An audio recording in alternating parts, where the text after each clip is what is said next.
What in the heck is going on, everybody? Welcome into Rover Sports. We are out here today. The day, believe it or not, is Wednesday.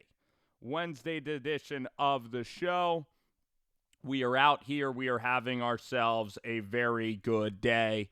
At least I think I am, and I hope that everybody out there is also enjoying this Monday edition of the show. So, first topic of duty, let's talk about Tua Tagovailoa here.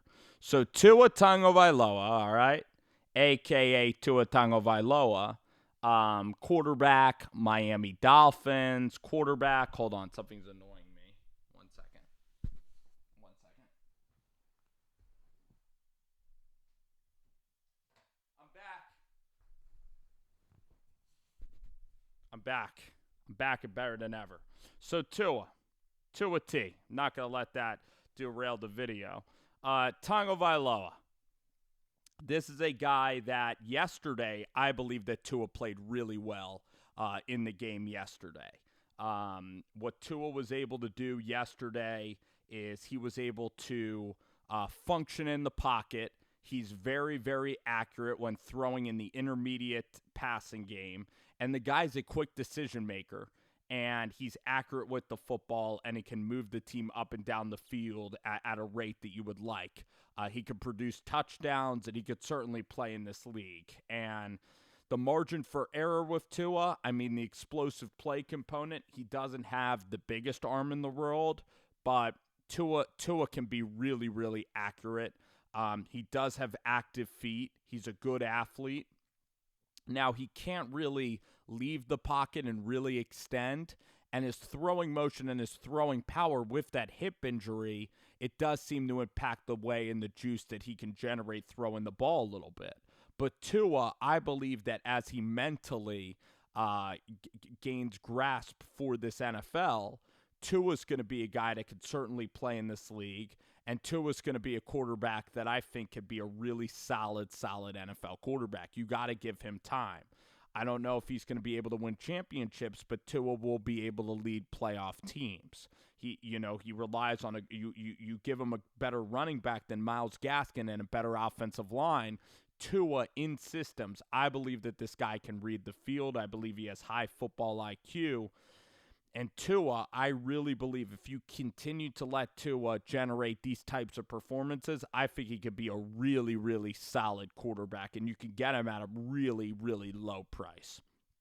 So in terms of those real explosive plays and those things, I mean, Tua, at times, he can generate those intermediate throws with yards after catch that can be explosive. He's an accurate passer. He throws on time. The release time is fantastic, and there's no one I think better in the league maybe at throwing a slant route than Tua Tagovailoa. So I believe that Tua is really doing his job well. I'm really liking what I'm seeing from the Alabama quarterbacks, Mac Jones and Tua. Now, Miami's just a dumpster fire situation. It's so tough for Tua and for Brian Flores and this whole thing for Miami when Tua constantly has somebody looking over his shoulder, or they're constantly thinking about bringing in Deshaun Watson. They're really not committed to Tua. And you look at it this year, and Tua, and I guess Jimmy G can kind of be a little bit similar in that if Tua's going to constantly get injured, it's really tough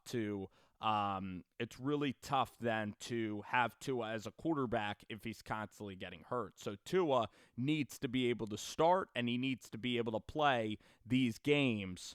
He needs to be able to start, and he needs to be able to play games consistently.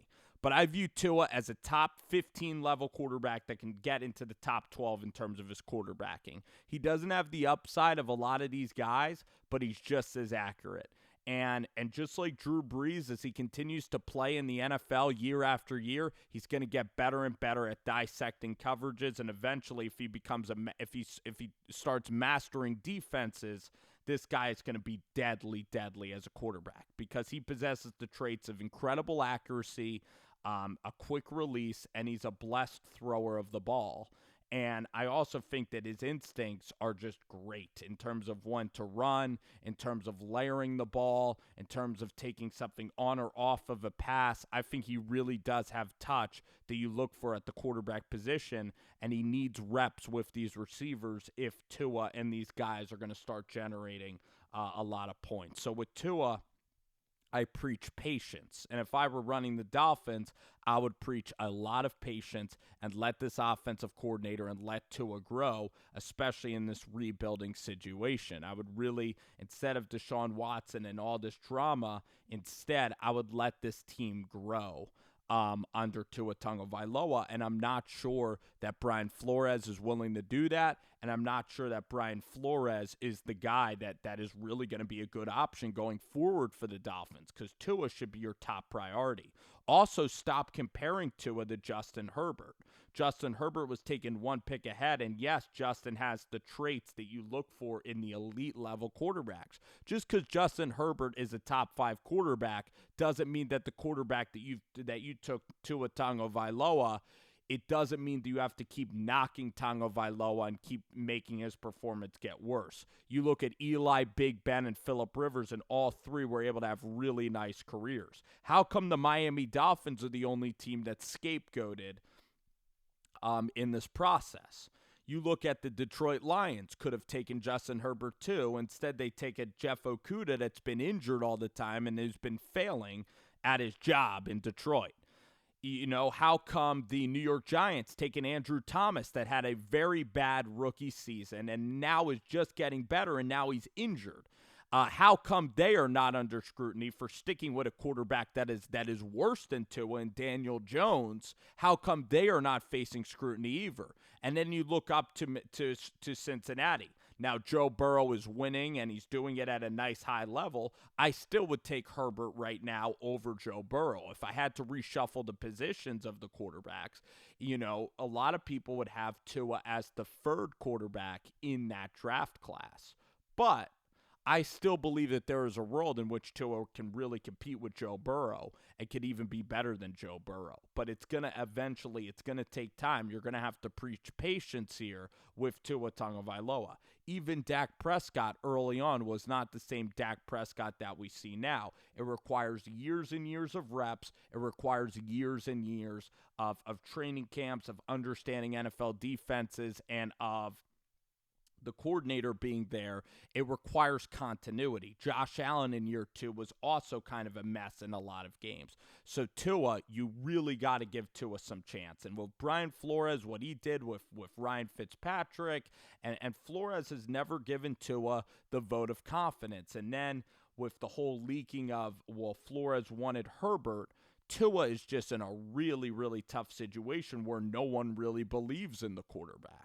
And Tua, at least last year, showed that he can win games. Yesterday, he took a team down by 13 and put them in position to win. So for Tua, he is accurate. He has a good football IQ of the game, and his leadership skills seem to be pretty dang good. So Tua just needs to own the room.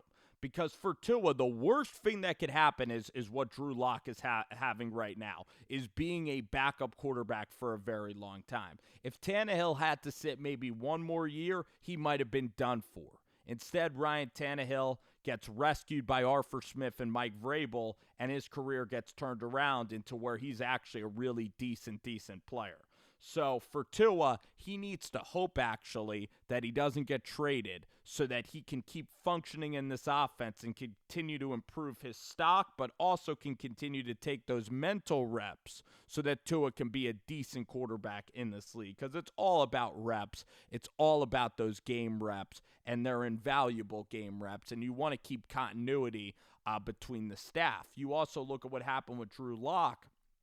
He got injured in his second season, and they also put in Pat Shurmur, took over for Scangarello, and that really messed up Drew Lock's development because he was starting to understand the offense under Rich Scangarello.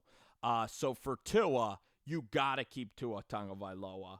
And I think that this guy, I think that fans are way too harsh on the guy way too early in his career. You got to let it play out seriously with these young quarterbacks. You got to give them 2 or 3 years to really see if a quarterback is there. And yes, you're going to be biased. For example, if you think a quarterback is not that good, like a Davis Mills or maybe a Justin Fields, for example, and they're not good, you're going to say immediately, this quarterback is not good. But let's see a quarterback play for 2 years and see if he could develop or not. And let's give Tua the back half of this year to continue to fulfill the resume a little bit. So I really do think there's a place for this guy in this league because of how accurate he is, because of the quick release. I even think New Orleans is a very interesting location. I think that Sean Payton sees a lot of Tua and Drew Brees together, and I'm feeling very good about his performance. Yeah, he threw a dumb interception, his second interception, but the guy also had 4 touchdown passes, and the media, they love to go after Tua Tagovailoa and the Dolphins. Maybe the ownership there with Stephen Ross, maybe it's a loud ownership group or whatnot.